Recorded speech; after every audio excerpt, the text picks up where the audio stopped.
The death of Icarus was far more terrifying than you could imagine. What you are about to discover about his fall will challenge everything you thought you knew about this myth.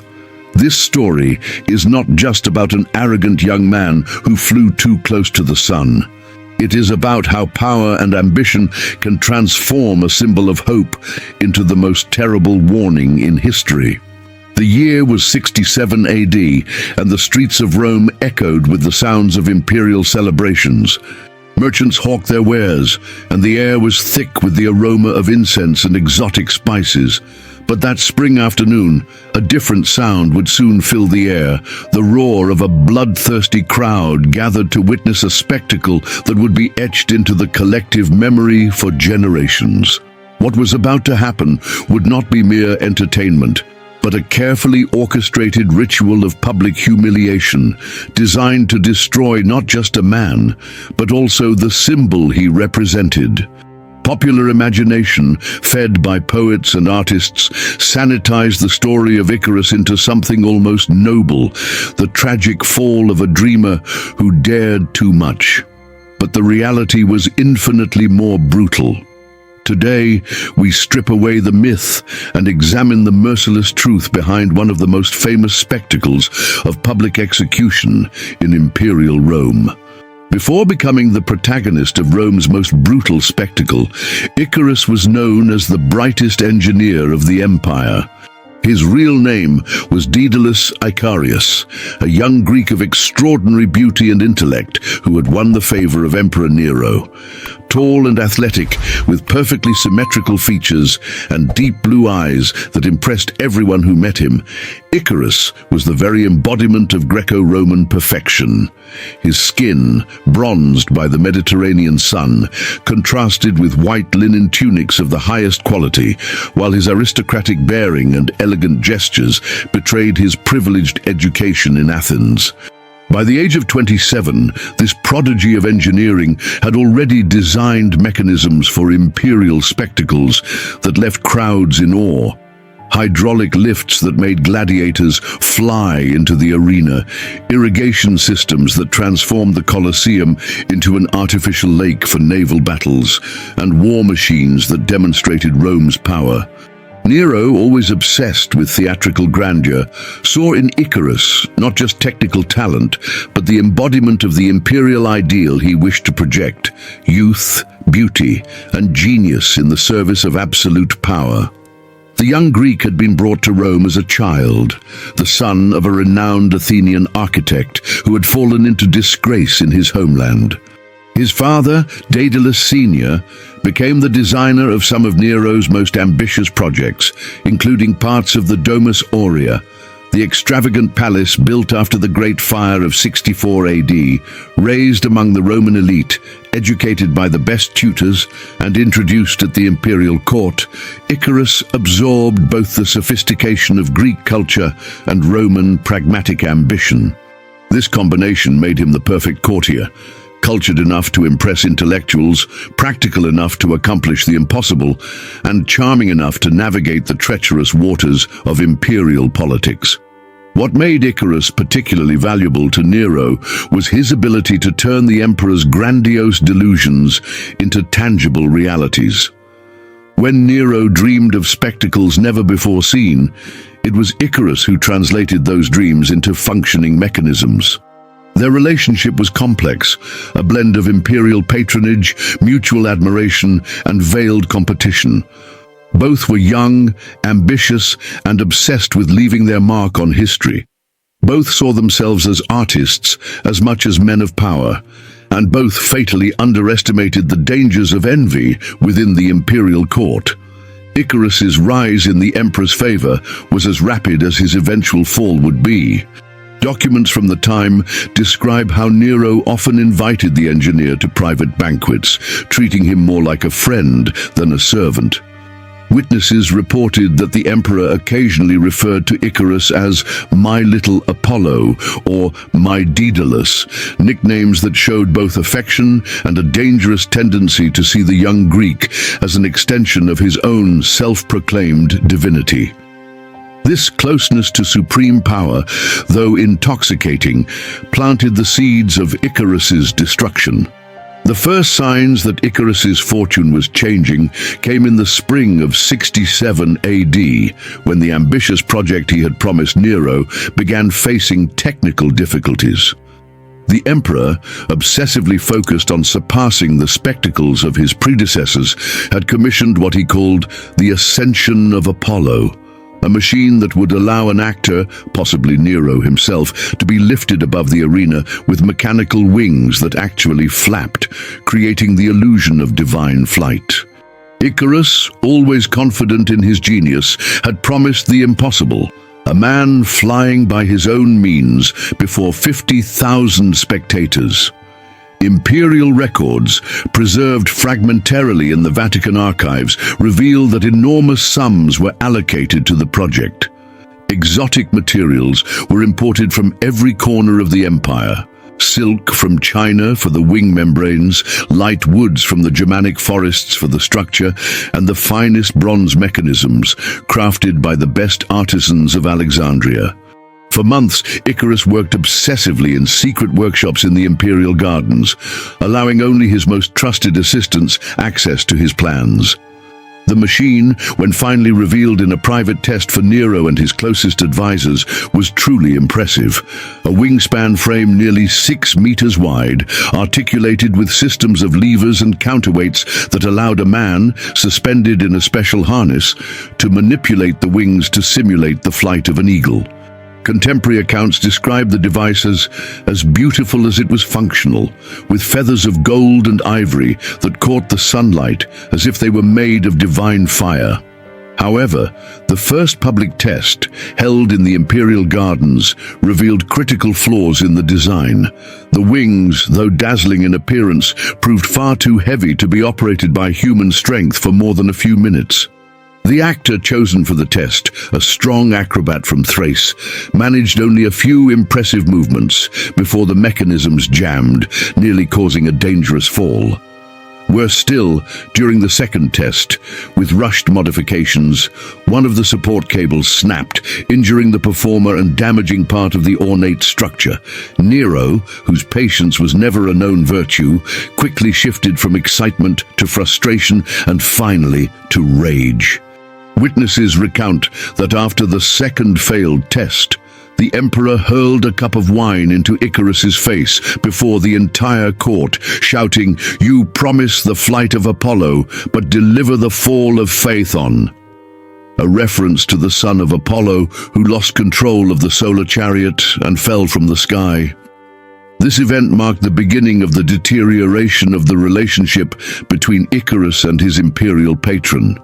The young engineer, whose pride matched his talent, made the fatal mistake of responding to public humiliation with a dignity bordering on insolence.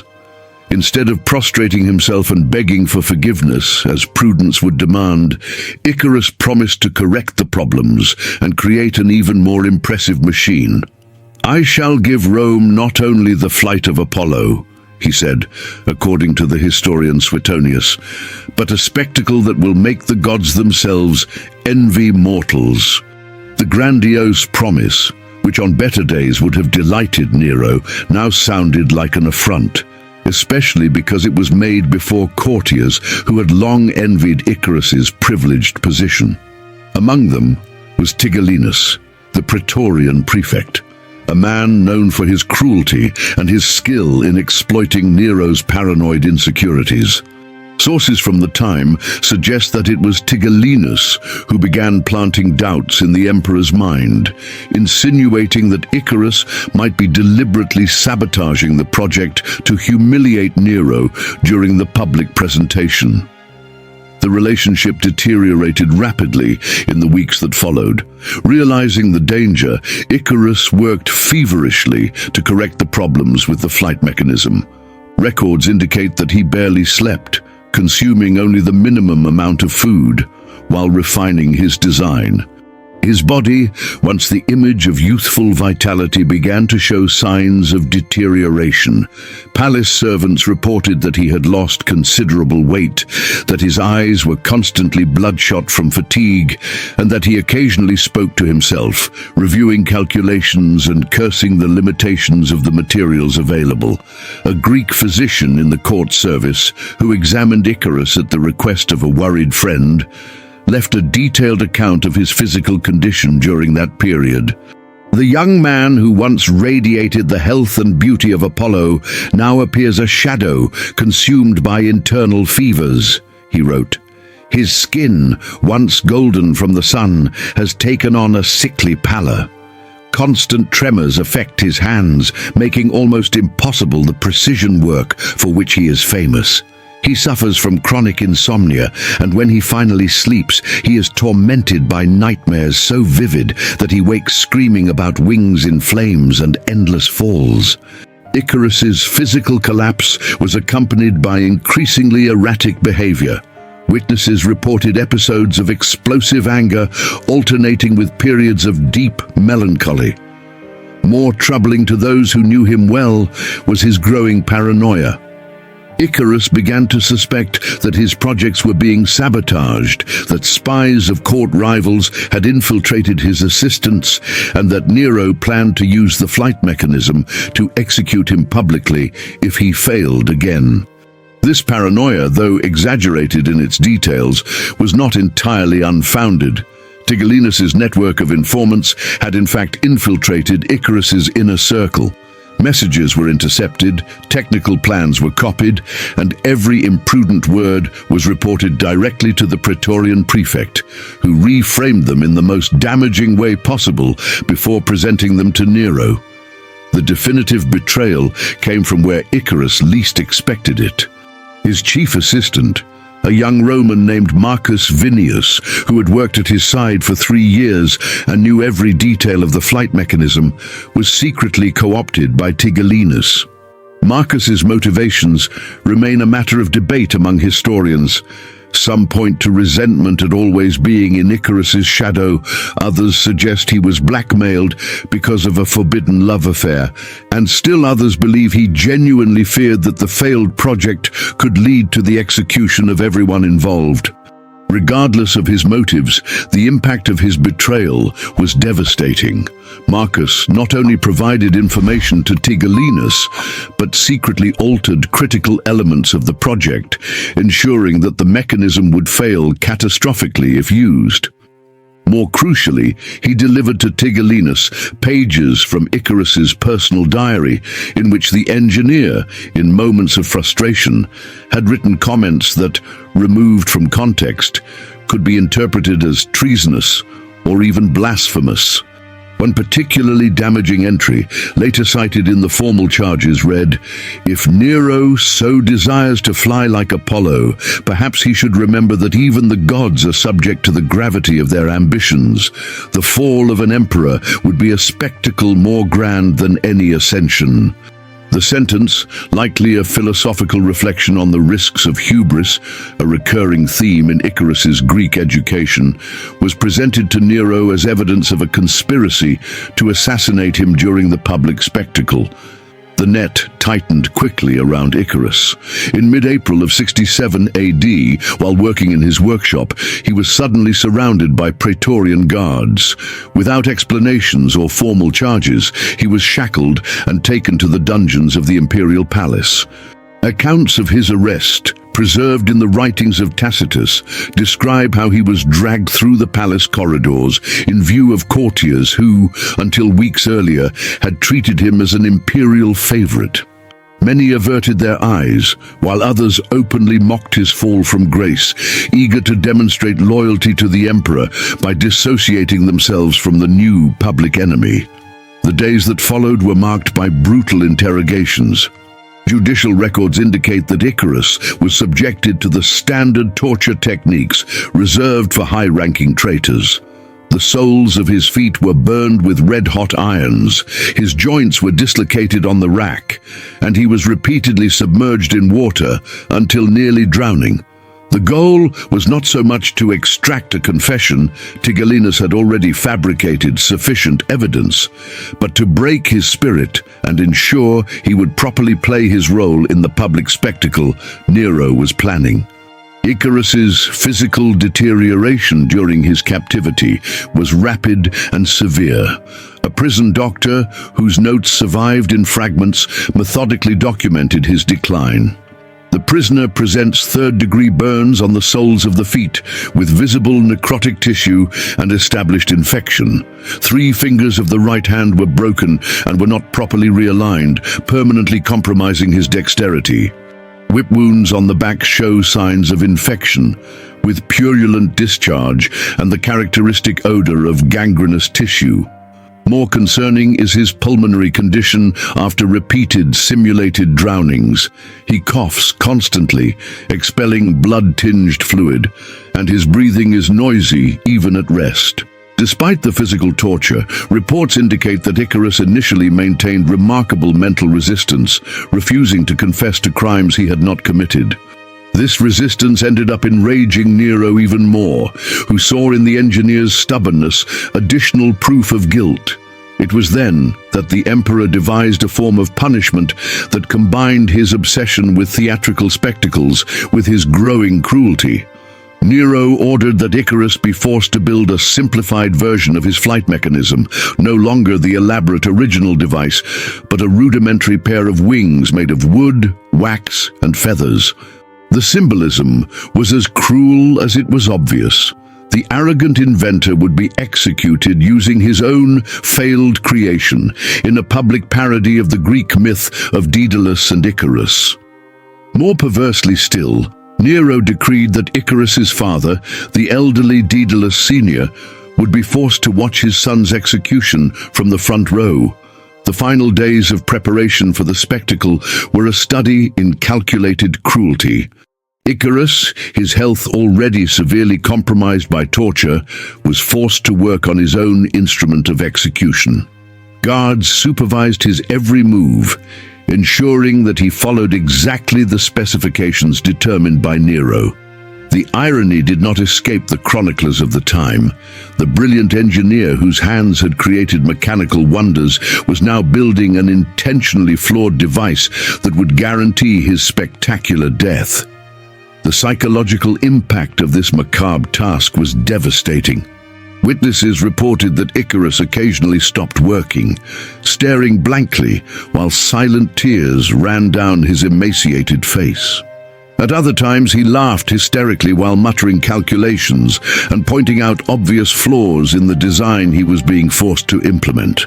A Praetorian guard later wrote that on the night before the execution, he heard Icarus repeatedly reciting verses of Ovid about the mythical fall of his namesake, as if rehearsing for his own death.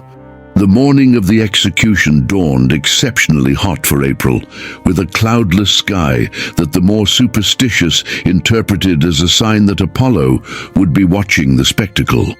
The Colosseum had been prepared with elaborate sets representing the sky and the sea, with the center of the arena transformed into a representation of the island of Crete, from which the mythical Icarus had attempted his fatal flight. Around noon, when the amphitheater was completely packed with nearly 50,000 spectators, the spectacle began with a series of preliminary performances, gladiatorial fights, executions of common criminals, and a brief dramatization of the myth of Daedalus and Icarus, setting the context for what was to follow.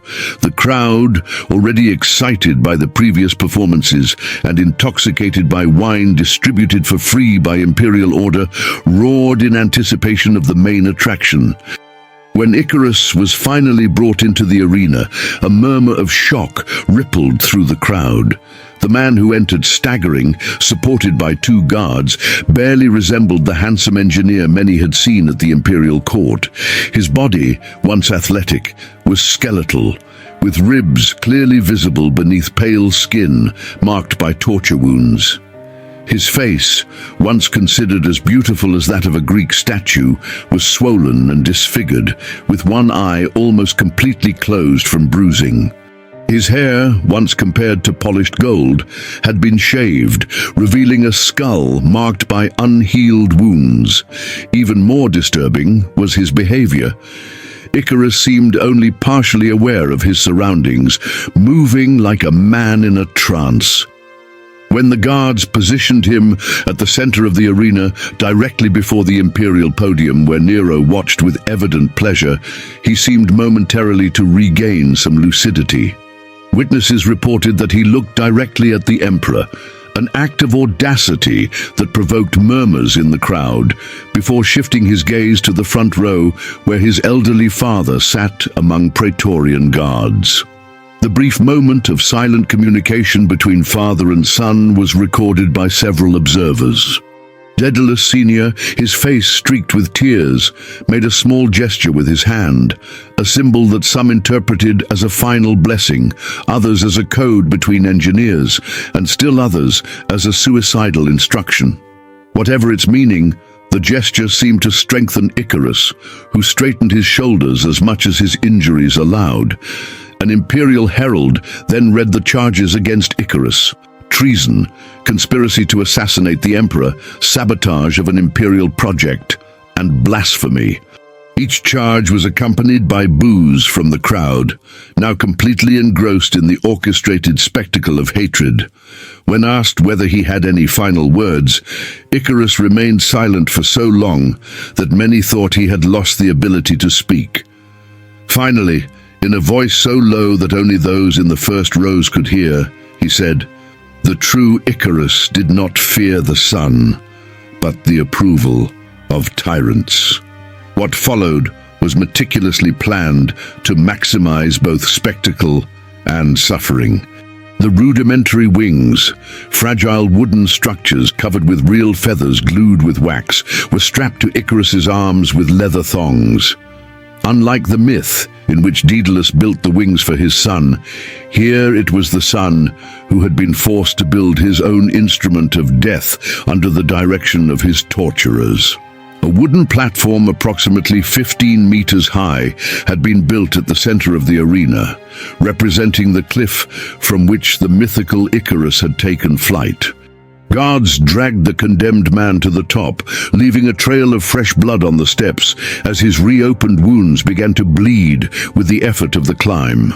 At the top of the platform, an elaborate system of ropes and pulleys was attached to the harness that supported the wings, creating the illusion that Icarus was truly preparing to fly. The real purpose of this apparatus, as would soon become apparent, was to ensure that Icarus's fall was controlled to maximize visibility and prolong his suffering. The ropes would allow him to be suspended in the air long enough for all spectators to witness his agony before a final descent that would be fatal but not instantaneous. At the moment, Icarus was positioned at the edge of the platform. A signal from Nero caused torches to be lit around the arena.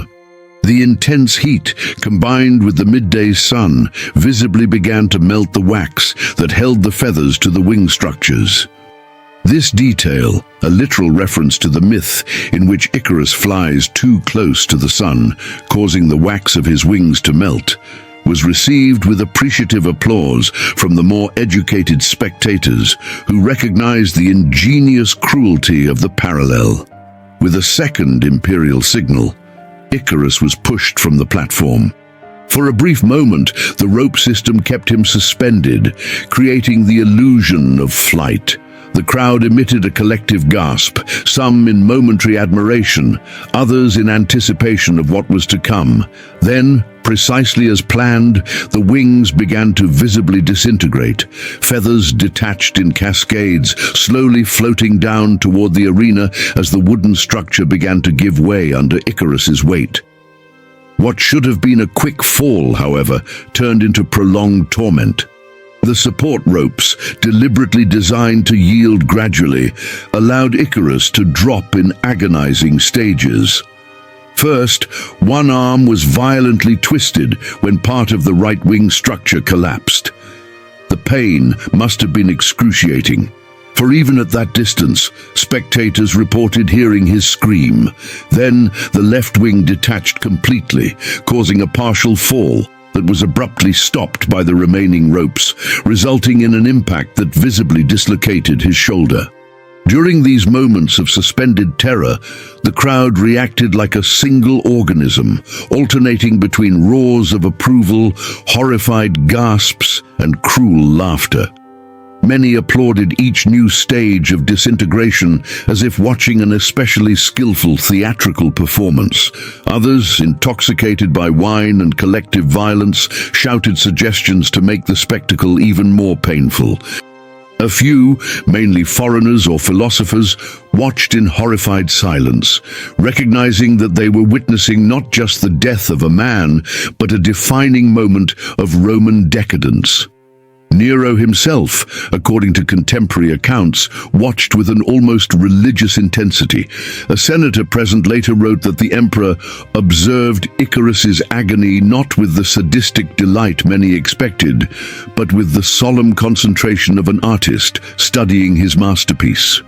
Occasionally, he tilted his head as if to consider the spectacle from a different angle, or made small gestures to the rope operators to adjust the speed of the fall.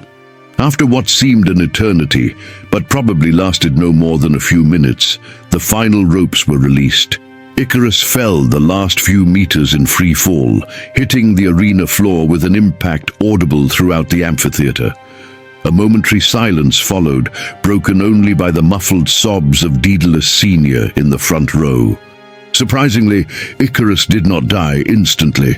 Later medical accounts suggest that the fall broke his spine and multiple bones, but left his consciousness intact for agonizing final minutes. Witnesses close to the center of the arena reported that his eyes remained open and aware, moving from face to face as if searching for an expression of humanity among the bloodthirsty crowd. It was at this moment that the most controversial event of the spectacle occurred, an incident that would spark debate among historians for centuries. Daedalus Sr., apparently overcoming his guard's vigilance, managed to run into the arena and reach his dying son. Before he could be stopped, the elderly engineer knelt beside Icarus, bent over him as if to hear final words, and then, in a movement so swift it caught everyone by surprise, pulled a small stiletto from his garments and drove it into his son's jugular. This act, interpreted by some as mercy, by others as rebellion, and by others still as part of a premeditated plan, instantly ended Icarus's suffering. Blood spurted from the wound in a bright red arc, striking the first row of spectators and even a senator, who later took the event as an omen of his own violent death years later. Nero's reaction to the unexpected ending was recorded by multiple sources. The emperor reportedly stood, his face contorted in a mixture of rage and perverse admiration. With a gesture, he ordered that Daedalus Sr. be immediately executed then and there. Praetorian guards dragged the old man, who offered no resistance, to the center of the arena beside his son's body. With a single sword stroke, his head was severed from his body, rolling to rest ironically beneath the broken wing structure that had been the instrument of his son's torture. The double execution ended the main spectacle, but not the horror of the day. By imperial order, the bodies of father and son were left exposed in the arena for the rest of the games, decomposing under the relentless sun while other entertainments continued around them. At dusk, when the last spectator had left, the remains were removed not for proper burial, but to the Esquiline, the dumping ground for criminals and slaves, where they would be devoured by wild animals. One disturbing detail, recorded by a guard assigned to supervise the disposal of the bodies, is that Icarus's hands had been deliberately preserved. By Nero's order, they were embalmed and later displayed in a small shrine within the Domus Aurea, with an ironic inscription, "The hands that dared to build wings to defy the sky." Icarus's spectacular execution resonated far beyond the Colosseum. In the days that followed, the event was the main topic of conversation throughout Rome. Poets and playwrights immediately began incorporating elements of the execution into their works, while philosophers debated its symbolic meaning. For the general public, the message was clear. No one, regardless of talent or prior imperial favor, was safe from Nero's wrath. Among the educated elite, however, the theatrical brutality of the spectacle provoked more complex reactions. Private writings from the time reveal that many senators and intellectuals saw in Icarus's execution not only the cruelty of a tyrant, but a symptom of the deep moral decay that had infected Rome. A Stoic philosopher wrote in his diary, "When a civilization turns the death of its brightest sons into entertainment, it has already begun its own fall." Perhaps the most enduring impact of Icarus's execution was on the Roman collective psyche. The spectacle had crossed a boundary, not only in brutality, which was common in Rome, but in the deliberate perversion of talent and beauty. Icarus was not a common criminal or a foreign enemy, but a celebrated artist and intellectual who had been methodically destroyed for public entertainment. Something fundamentally Roman had been corrupted that day under the scorching sun, something that went beyond politics or personal power. Icarus's transformation, from brilliant engineer to destroyed and humiliated scapegoat, served as a powerful metaphor for Rome itself under Nero. A civilization that had flourished through innovation, beauty, and technical excellence was being twisted into something monstrous, in which those very virtues became tools of torture and spectacle. The symbolism did not escape the shrewdest observers of the time, who began to see in Icarus's fall a portent of Rome's impending collapse. The most disturbing aspect of this story is not only the brutality of the execution itself, but the meticulous process by which a brilliant human being was systematically dismantled, physically, psychologically, and symbolically. Icarus's transformation from celebrated genius into grotesque spectacle reveals something profoundly unsettling about power and its capacity to corrupt not only those who wield it, but an entire society that becomes complicit in its excesses. When we examine this obscure episode of Roman history, we are forced to confront uncomfortable questions about our own fascination with the downfall of the powerful and talented. The crowd that applauded Icarus's destruction was not made up of monsters, but of ordinary citizens who had been conditioned to accept the unacceptable, to find entertainment in suffering, and to see cruelty as a form of art when sanctioned by supreme power. The tragedy of Icarus reminds us that the line between civilization and barbarism is thinner than we would like to believe, and that even the most advanced societies can be seduced by the spectacularization of cruelty when led by those who see power not as a responsibility, but as a stage for their personal perversions. In the end, the true fall was not that of the engineer in the arena, but of Rome itself, a moral fall that preceded and perhaps made inevitable its eventual political collapse. One final detail, often omitted from popular narratives. During archaeological excavations carried out in the 19th century in the area that once housed the Domus Aurea, a small bronze coffer was discovered containing what appeared to be the remains of two mummified hands, accompanied by a fragment of parchment with the partially legible inscription, "Icarus qui volare," the hands of the man who dared to fly, preserved as a macabre trophy for nearly 2,000 years, a silent testament to Nero's cruelty and to the eternal tension between human genius and tyrannical power.